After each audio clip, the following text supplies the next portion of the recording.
नमस्कार. आजचा आपला हा 86वा दिवस. 1997पासून महाराष्ट्राच्या पर्यटनात काम करणाऱ्या मिहिर टुरिझमतर्फे मी सुधीर करंदीकर आणि आपण अर्थातच वीरभूमी महाराष्ट्र नावाचा एक तेजस्वी तारा अवकाशामध्ये लॉन्च करण्याच्या क्षमतेचे पराक्रमी पुणेकर.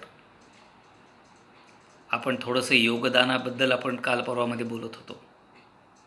जे विष्णुबुवा ब्रह्मचारींनी साधारणतः 1870च्या आसपास जे सांगितलेलं होतं की ह्या ठिकाणच्या राज्यव्यवस्थेमध्ये प्रत्येक माणसाला किमान ₹1 हा संरक्षण विषयाकरता देण्याची आवश्यकता आहे. आणि त्यांचीच पुनरावृत्ती किंवा त्याचं लेटेस्ट मॉडेल मी म्हणेन की आपल्याला आपल्या इथला समाज वैभवपर्यंत जर न्यायचा असेल तर इथल्या प्रत्येक व्यक्तीला त्यामध्ये योगदान द्यावं लागेल. त्यातून कोणालाही सवलत नाही. आणि जेव्हा योगदानाचा विषय येतो तेव्हा बऱ्याच वेळेला मी जसं म्हटलं की आपल्याला फक्त घेण्याची सवय असते, देण्याची सवय नसते. एक 6-7 वर्षापूर्वी असा एक किस्सा घडला. एका संस्थेने आम्हाला आमंत्रित केलं होतं त्यांच्या इथल्या विद्यार्थ्यांसमोर काही विषय मांडण्याकरता, आणि त्या विषयाच्या मांडणीच्या आधारावर त्यांना काही सरकारी काही प्रकल्प प्रोजेक्ट त्यांना त्या ठिकाणी सबमिट करायचे होते. आणि त्या अनुषंगाने त्या संस्था चालकांची आमची भेट झाली. चांगलं बोलणं झालं. त्यांनी मला एक फार चांगली सूचना त्यावेळेस केली. एक मोठा वेगळा भव्य उपक्रम त्यांनी मला सहज बोलताना सुचवला. आपली शक्ती वाढली तर त्या दिवशी आपण नक्की विचार करू. आणि तेव्हा ते बोलताना म्हणाले ते की आपल्या इथे एवढं वैभव आहे, आपल्याला त्याचं काहीच कोणाला देणं घेणं नाही. अशा अर्थाचं आमचं बोलणं झालं आणि तिथल्या संस्थेच्या चालकांबरोबर आणि अन्य त्यांच्या सहकाऱ्यांबद्दल बोलणं होऊन असं ठरलं की त्या विद्यार्थ्यांकरता आपण काही कोर्सेस कंडक्ट करायचे आणि त्यामधून शेवटी त्यांची आपण एक रायगडला आपण सहल आयोजित करायची, जी त्या विद्यार्थ्यांच्या सहाय्याने आपण घडवायची. आणि मग त्या सगळ्या गोष्टींचं आमचं नियोजन झालं. त्या ठिकाणी काही जे म्हणून त्यांना सांगण्याची गोष्ट होती, पेपर्स देण्याची गोष्ट होती, त्या सगळ्या गोष्टी आम्ही पूर्ण केल्या. साधारणतः 8 दिवसाचा हा उपक्रम चालला होता. आणि जेव्हा एखाद्या सहलीचा आमचा जेव्हा विषय आला तेव्हा त्या संस्थेची जी मंडळी होती ती मला म्हणे, "हो करंदीकर, जरा एक आमचं जरा तुम्ही काम करा ना." म्हटलं, "सांगा ना." त्यामुळे ही जी सहल काढायची आहे ना, ही आम्ही आमची काढतो, तुम्ही काही त्याच्यामध्ये येऊ नका.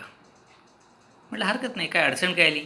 "नाही," म्हटले, "तुमच्याबरोबर सहल काढायची म्हटलं की आमचा थोडासा खर्च वाढेल ना, मग त्याच्यामध्ये बचत करायला काय हरकत आहे." मी म्हटलं, "आपण ज्या दिवशी आपण ह्या विषयाबद्दल बोललो होतो त्या दिवशी आपण जर म्हटलं असतात की सहल वगैरे आम्हाला काही काढायची नाही, तरी मी तुमच्या इथं आलो असतो. तो काही मला अडचणीचा विषय नव्हता. पण आता सहलीचाच विषय निघाला आहे म्हणून मी एवढं तुम्हाला सांगतो की सहल तुम्ही काढा, तुम्ही तुमची काढा, काही अडचण नाही. माझा एक माणूस त्याच्यावर मी तुम्हाला देतो की जो तुमच्याकरता त्या सगळ्या सहलीमध्ये सहाय्य तुम्हाला करेल आणि त्याबद्दल कुठलाही चार्ज नाही." आणि मग ते म्हटले, "अहो करंदीकर, तुम्ही आमची जी गोष्ट जरा समजून घ्या ना. हे आपल्यासमोर जे 60-70 विद्यार्थी आहेत त्यांच्याकरता थोडासा त्याग आपण केला तर काय हरकत आहे?" म्हटलं, "काही हरकत नाही." आणि मग मी त्यांना असं म्हटलं की आपल्या सरांशी जेव्हा आपण बोललो होतो तेव्हा ते मला म्हणाले होते की आपल्या इथे समाजामध्ये कोणाला काहीच देणं घेणं नसतं असा विषय मला म्हणाले होते. तेव्हा मी तुमच्या इथं जे म्हणून करण्याचं आहे, मी तुम्हाला जे देण्याचं आहे ते देणं मी तुम्हाला सगळं दिलं आणि तुम्ही ते घेणं म्हणून सगळं घेतलं. तुमच्या बाजूने जेव्हा देण्याचा विषय आला तेव्हा बदल पडला. म्हटलं, "आता एक काम करा," म्हटलं, "सर, की 60-70 मुलांच्या भवितव्याची जेव्हा तुम्ही गोष्ट मला सांगता ती मला मान्य आहे," म्हटलं. "मी तुम्हाला ह्याच्यापुढे सुद्धा 2 वर्ष 4 वर्ष ह्या सगळ्या विषयात विनामूल्य सहकार्य करेन, काही अडचण नाही. पण मला एक थोडी मदत करा ना. करू शकाल का?" ते म्हणाले, "सांगा." म्हटलं, "आपल्या संस्थेमध्ये किती विद्यार्थी शिकतात?" मला म्हणाले, "5,000 विद्यार्थी शिकतात." म्हटलं, "सगळे विद्यार्थी काही दररोज वर्गामध्ये हजर असतात असं नाही. काही जण असतात, काही अनेक दिवस येत नाहीत. मग माझी देखील 2 मुलं आहेत. त्या मुलांना तुमच्या शैक्षणिक संस्थेमध्ये, तुमच्या संस्थेमध्ये शिक्षणाची व्यवस्था करा ना, विनामूल्य पद्धतीने. कारण जसं मी 60-70 मुलांच्या भवितव्याकरता काही गोष्टी सोडवाव्या असं पण सुचवतो, तसं माझ्या 2 मुलांचं देखील भवितव्य आहे ना. मग त्यांच्याकरता मला काही करण्याची आवश्यकता आहे ना." हे म्हटल्यावर मला म्हणाले, "अरे असं कसं होईल? आमच्या संस्थेची फी आणि ह्या सगळ्या गोष्टी असतात ना." मी म्हटलं, "हो, किमान बोलघेवडेपणाने बोलून तरी तुम्ही म्हणा की हो करंदीकर, आम्ही काही प्रयत्न करतो म्हणून." तुमच्या संस्थेमध्ये माझ्या मुलांना पाठवणं म्हणजे आत्ता मी त्यांचा जो खर्च करतो त्यापेक्षा जास्त खर्च आहे. पण किमान म्हणण्याकरता जर तुम्ही म्हणाला असत हो आम्ही त्याचा नक्की विचार करतो तरी मला आवडलं असतं. आता हा असा त्यावेळेस आमचा किस्सा घडला आणि तो घडल्यानंतर एकदा मराठवाडा मित्रमंडळमध्ये एका कार्यक्रमामध्ये एका उद्योगपतींची माझी भेट झाली आणि त्या उद्योगपतींनी मला त्यांच्या ऑफिसमध्ये मला आमंत्रित केलं आणि त्या सगळ्या स्टाफसमोर महाराष्ट्र पर्यटनाच्या संदर्भामध्ये त्यांच्याशी चर्चा करण्याचा योग आला. आणि मग ते सगळं झाल्यानंतर त्या उद्योगपतींबद्दल जेव्हा मी गप्पा मारत होतो तेव्हा बोलता बोलता मी त्यांना त्या संस्थेचा किस्सा सांगितला की हे असं असं झालेलं होतं. माझं म्हणणं त्यांनी ऐकलं. क्षणभर ते गंभीर झाले आणि मला म्हणाले, करंदीकर, माझे वडील मला लहानपणी काय सांगत होते त्याचा अर्थ मला कळला. तर मी म्हटलं, काय अर्थ? हा माझ्या लक्षात आला नाही. म्हणाले, मी खेडेगावातला ग्रामीण भागातला माणूस, त्या ठिकाणी मी शिक्षण घेत होतो आणि आमच्या लहानपणी आमच्या गावामध्ये एक कीर्तनकार दरवर्षी यायचे. 15 दिवस त्यांचं वास्तव्य आमच्या गावात असायचं आणि 15 दिवस ते कीर्तन लोकांसमोर करायचे आणि पुन्हा जायचे. आणि ते कीर्तनकार परत गेल्यानंतर माझे वडील काही पैसे वेगळे बाजूला टाकायला सुरुवात करायचे आणि तो त्यांचा वर्षभर उपक्रम चालायचा. आणि ते कीर्तनकार परत आल्यानंतर जेव्हा त्यांचं सगळं कीर्तन सगळं संपायचं, जाताना त्यांच्या हातामध्ये काही हे पैशाचे ते पाकीट ठेवायचे. आणि तेव्हा मी वडिलांना विचारलं की तुम्ही हे का करता? आपण तर त्यांची इथं सगळी व्यवस्था करतो, सोय करतो ना, मग अजून वेगळं करण्याची काय आवश्यकता आहे? तेव्हा त्यांचे वडील त्यांना म्हणाले की तुला लक्षात येणार नाही, हे कीर्तनकार आपल्या इथं कीर्तन करून त्यांच्या घरी जातील.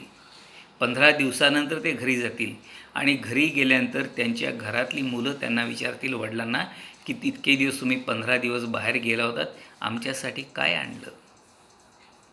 आणि त्याचं उत्तर कीर्तनकारांना देता आलं पाहिजे. त्याच्याकरता मी त्यांना ही मदत करत असतो की तुमच्याकरता मी ह्या 4 गोष्टी आणलेल्या आहेत.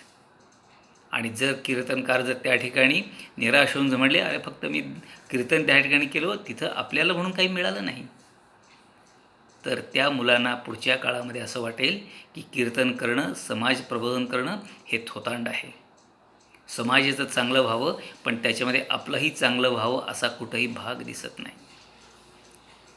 आणि म्हणजे मला त्याचा तो अर्थ कळला की माझे वडील वेगळे पैसे कशासाठी देत होते. सहज आपल्या समाजामध्ये जे म्हणून समाजाकरता म्हणून काम करतात किंवा ज्यांनी मागच्या आपल्या आयुष्यामध्ये समाजाकरता खस्ता खाल्ल्या, त्यांच्या पुढच्या पिढीची स्थिती काय आहे ह्याचाही आपण अंदाज घ्या. आपल्या लक्षात असेल की ज्यांनी आपल्या आयुष्यामध्ये कायम समाजाकरता काम केलं, त्यांची नंतरची पिढी ही साधारणतः समाजकामाकडे डुंकूनही बघत नाही. कारण समाजकामाचं काम करत असताना त्यांच्या घराला जे चटके बसलेले आहेत त्या चटक्यामधून त्यांना कुठलाही मार्ग समाजाकडून मिळत नाही आणि त्यानंतर मग त्यांची मनस्थिती अशी होते की आपण समाजाकरता काहीही करू नये, आपण फक्त आपलं व्यक्तिगत बघावं, समाजाचा आपण विचार करण्याची गरज नाही, समाज समाजाच्या पद्धतीने बघेल. इतका मोठा गंभीर परिणाम या सगळ्या गोष्टीचा होत असतो. आणि म्हणून ते व्यावसायिक उद्योगपती मला म्हणाले की माझे वडील जे म्हणाले की त्यांना आपण काहीतरी द्यायचं आहे, कारण ही परंपरा खंडित होता कामा नये, ही जबाबदारी आपल्यावरती आहे. आणि म्हणून ह्या सगळ्या विषयांकडे जेव्हा आपण महाराष्ट्रामध्ये काही चांगलं करण्याचा जेव्हा विचार करतो तेव्हा या सगळ्या गोष्टींचा विचार करण्याची जबाबदारी आणि त्याची एक यंत्रणा उभी करण्याची जबाबदारी आपली आहे. आणि त्या अनुषंगाने मी महाराष्ट्राचं पर्यटन म्हणतो की घराच्या उंबरठ्यावरच्या बाहेर पडलं की पर्यटन सुरू होतो आणि त्या पर्यटनामधून आपला लोकांशी कुठेतरी संवाद येण्याची आवश्यकता आहे की ज्यातून एक लोकांमध्ये भाव निर्माण व्हावा, अवघा महाराष्ट्र पाहूया आपल्या उज्ज्वल भवितव्याकरता. आणि एवढा योगदान हे 2 तर्फे असलं पाहिजे. याबद्दलचं मी आपल्याशी थोडंसं बोललो. बाकीचे विषय आपण परत उद्या बोलू. आजच्यापुरतं एवढं पुरेसं आहे. धन्यवाद.